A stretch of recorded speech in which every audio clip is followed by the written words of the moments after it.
Hello friends, welcome to my channel study skill. I hope आप सब अच्छे होंगे और अपने पेपर की तैयारी अच्छे से कर रहे होंगे। फ्रेंड्स, आज की इस वीडियो में हम लाए फिजिक्स के कुछ इंपॉर्टेंट प्रश्न आपके 4 मार्च को पेपर में हो सकता है आ जाए। तो आपको 4 मार्च के पेपर के लिए फिजिक्स के लिए अच्छे से तैयारी करके एकदम जाना है, को पेपर में बिल्कुल भी समस्या ना हो। तो पहला क्वेश्चन हम लोग देखते हैं फ्रेंड्स। पहला क्वेश्चन है गॉस की प्रमेय की परिभाषा तथा सूत्र लिखिए। पहला क्वेश्चन जो आपसे पूछा जा सकता है वो क्या होगा, गॉस की प्रमेय की व्याख्या है तथा सूत्र लिखिए। तो क्या हो सकता है इसका सूत्र, वो आपको बताना है। तो उत्तर बताएंगे, किसी बंद पृष्ठ से गुजरने वाला वैद्युत फ्लक्स उस पृष्ठ द्वारा परिबद्ध कुल वैद्युत आवेश का 1/ε0 गुना होता है। ये हमारा गॉस की प्रमेय है एवं परिभाषा है, ठीक। और उसका सूत्र आप क्या बताएंगे, सूत्र होता है फाई ई, यानी फाई ई क्या होगा, किस इक्वल टू क्यू गुणे 1/ε0। ये हमारा जो है वो गॉस की प्रमेय का फॉर्मूला होता है, ठीक है। तो इस तरह से आप इसको बता सकते हैं। आगे थोड़ा सा देखते हैं। ये फाई ई बराबर क्यू अपॉन एप्सिलॉन नॉट है, यानी कि क्यू बराबर अब क्यू यहाँ पर क्यू मल्टीप्लाई 1/ε0। इसको हम लोग जब 1 से मल्टीप्लाई करेंगे तो क्यू 1 जा क्यू, यानी क्यू अपॉन एप्सिलॉन नॉट भी इसको हम लोग लिख सकते हैं, क्योंकि यहाँ देखिए लिखा हुआ आवेश का 1/ε0 गुना होता है। तो आवेश ये हमारा, उसका 1/ε0 गुना ये होता है। तो इसको आप क्यू अपॉन एप्सिलॉन भी लिख सकते हैं, जहाँ पर आप ये दिखा सकते हैं क्यू बराबर क्या है, आवेश है, और क्या है, निर्वात की वैद्युतशीलता है, ठीक। इस तरह से आप बता सकते हैं। हमारी गॉस की प्रमेय मैक्सिमम 3 नंबर में पूछी जाएगी आपसे, ठीक। दूसरा और मोस्ट इंपॉर्टेंट क्वेश्चन है, संधारित्र की धारिता की परिभाषा लिखिए। संधारित्र क्या होता है इसके बारे में आपको बताना है। तो आप बताएंगे संधारित्र की धारिता क्या होती है। किसी संधारित्र की धारिता उसकी एक प्लेट को दिए गए आवेश तथा दोनों प्लेटों के बीच उत्पन्न विभवांतर के अनुपात के बराबर होती है। ये आपको बता देना है क्या होता है। मतलब कि जैसे हमारे किसी संधारित्र की जो धारिता है क्या किस पर निर्भर करती है, उसकी कोई भी एक प्लेट को दिए गए आवेश तथा दोनों प्लेटों के बीच उत्पन्न विभवांतर यानी कि विभवों के बीच में अंतर, जो मतलब जो पहली प्लेट का मान लेते हैं, हमारी 2 प्लेट है समांतर प्लेट को आवेश दिया गया, दूसरी प्लेट को कुछ भी आवेश दिया गया, तो दोनों आवेशों के बीच कुछ वोल्टेज होगा। तो इनका वोल्टेज और इनका वोल्टेज दोनों के दोनों के विभवांतर यानी कि दोनों का वोल्टेज डिफरेंस, विभवांतर उसको हम लोग बोलते हैं। तो मतलब उसी के अनुपात के बराबर होती है हमारी, ठीक है, क्या संधारित्र की धारिता। इसका फॉर्मूला जैसे क्या बनेगा, इसका फॉर्मूला क्या बनेगा, इसे हम लोग सी से प्रदर्शित करते हैं। जो सी होता है संधारित्र को हम लोग सी से दिखाते हैं, ठीक है।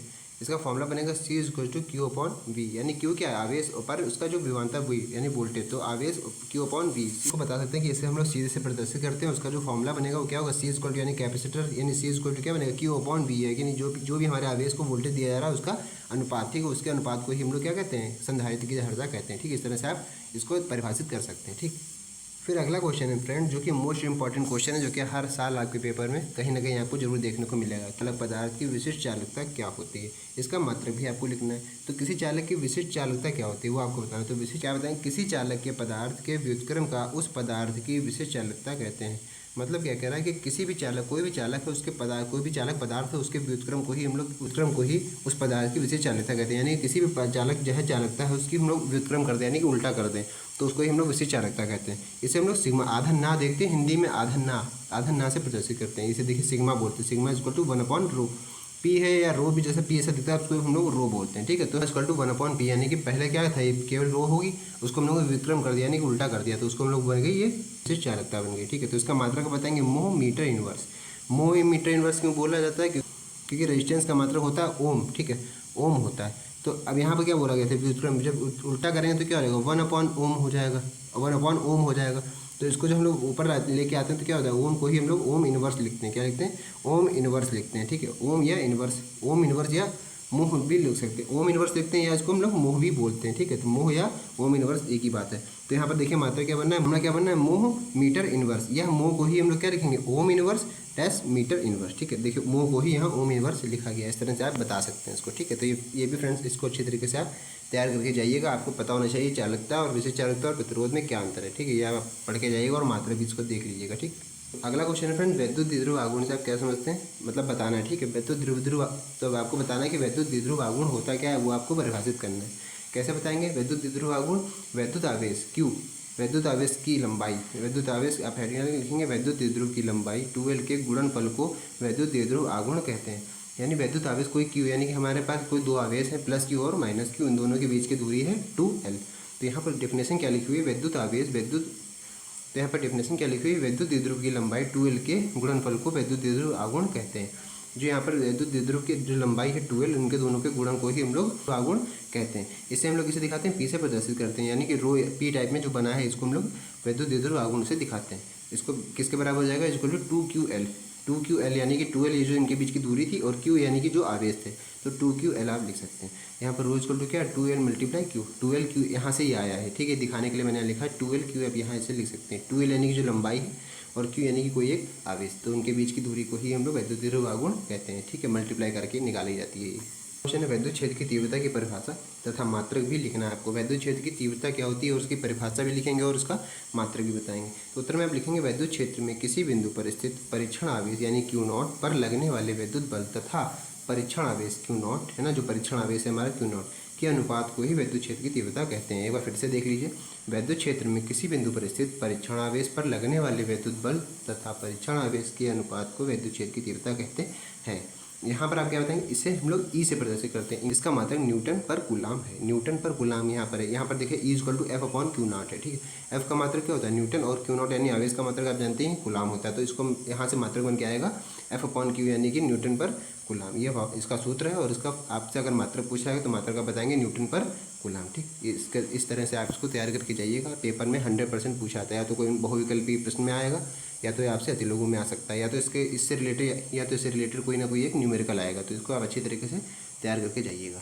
विद्युत फ्लक्स की परिभाषा, मात्रक तथा विमा भी लिखिए। देखिए क्या क्या पूछा गया, विद्युत फ्लक्स की परिभाषा, ठीक, मात्रक तथा विमा भी लिखिए। यानी कि यानी कि कम से कम आपके पास ये 4 नंबर का क्वेश्चन बनेगा। ठीक है, आप अच्छी तरीके से पढ़ के जाइएगा इसको भी। क्या लिखा है, विद्युत फ्लक्स यहाँ पर लिखेंगे, आप हेडिंग डालेंगे, फिर क्षेत्र में स्थित किसी काल्पनिक पृष्ठ से पृष्ठ के लंबवत दिशा में गुजरने वाली कुल वैद्युत बल रेखाओं की संख्या को उस पृष्ठ का वैद्युत फ्लक्स कहते हैं। ये हमारी हो गई डेफिनेशन। आगे क्या बोल रहा था, मात्रक बताना है आपको। इसको फाई ई से प्रदर्शित करते हैं। इसका मात्रक वोल्ट मीटर होता है। किससे दिखाते हैं हम लोग, फाई ई से दिखाते हैं। ठीक है, ये हो गया इसका मात्रक। विमा कैसे लिखेंगे, विमा आप यहीं से निकालेंगे वोल्ट मीटर से। और विमा कैसे निकालेंगे, वोल्टेज और मीटर, यानी कि वोल्ट का जो मात्रक होता होगा वो और मीटर की जो विमा होती है उन दोनों को कंबाइन करके लिख देंगे। तो M1 L2 T-3 A-1, ये इसकी विमा है। किसकी विमा है, वैद्युत फ्लक्स की विमा है। इसको आप अच्छी तरीके से कहीं नोट कर लीजिए, या तो रख लीजिए, या तो इसका स्क्रीनशॉट लेके कहीं रख लीजिए, क्योंकि पेपर में आपको ये सब चीज़ें आसानी से नहीं मिलती ढूंढने से। तो आप इसको अगर आपकी गैलरी में पढ़ा होगा तो इसको आप आराम से देख लेंगे। ठीक है, फिर फ्रेंड्स अगला क्वेश्चन जो कि पिछले साल के आपके पेपर में आया हुआ है, क्या है ये, धारा घनत्व को समझाइए। धारा घनत्व क्या होता है, आंसर में आप लिखेंगे धारा घनत्व क्या होता है। आप बताएंगे किसी धारावाही चालक तार के किसी बिंदु पर प्रति एकांक क्षेत्रफल से प्रवाहित होने वाली विद्युत धारा को धारा घनत्व कहते हैं। मतलब कोई भी धारावाही चालक है हमारा, ठीक है, उसमें हम किसी भी बिंदु पर, कोई बिंदु होगा, प्रति एकांक क्षेत्रफल से कोई भी एक क्षेत्रफल लिया जाएगा, क्षेत्रफल से प्रवाहित होने वाली विद्युत धारा को ही हम लोग धारा घनत्व कहते हैं। इसे हम लोग कैपिटल जे से दिखाते हैं इंग्लिश के। ठीक है, कैपिटल जे से प्रदर्शित करते हैं। ठीक है, तो जे इक्वल टू क्या होगा, आई अपॉन ए। आई क्या है, जो धारा प्रवाहित हो रही है, अपॉन ए यानी कि प्रति एकांक क्षेत्रफल पर। ठीक है, तो आई अपॉन ए। मात्रक से क्या बताएंगे, ampere per metre square. Ampere कैसे, आई का जो मात्रक होता है वो एम्पियर, और एरिया आप जानते हैं मीटर स्क्वायर। तो यहाँ पर मात्रक बनेगा एम्पियर पर मीटर स्क्वायर। ये हमारे धारा घनत्व की परिभाषा थी। ठीक, आगे देखते हैं। फिर फ्रेंड्स अगला क्वेश्चन, गतिशीलता को परिभाषित कीजिए। गतिशीलता क्या होती है, किसी आवेश वाहक की गतिशीलता वह अपवाह वेग है जो एकांक विद्युत क्षेत्र में उसके द्वारा प्राप्त किया जाता है। इसे म्यू0 से प्रदर्शित करते हैं। बस छोटी सी डिफिनेशन, इतना आपको पढ़ के जाना है। इसका आपसे पूछा गया परिभाषित कीजिए, तो इसमें आप इसका सूत्र भी बता सकते हैं। सूत्र क्या है, म्यू0 से प्रदर्शित करते हैं, तो आप बता चुके हैं।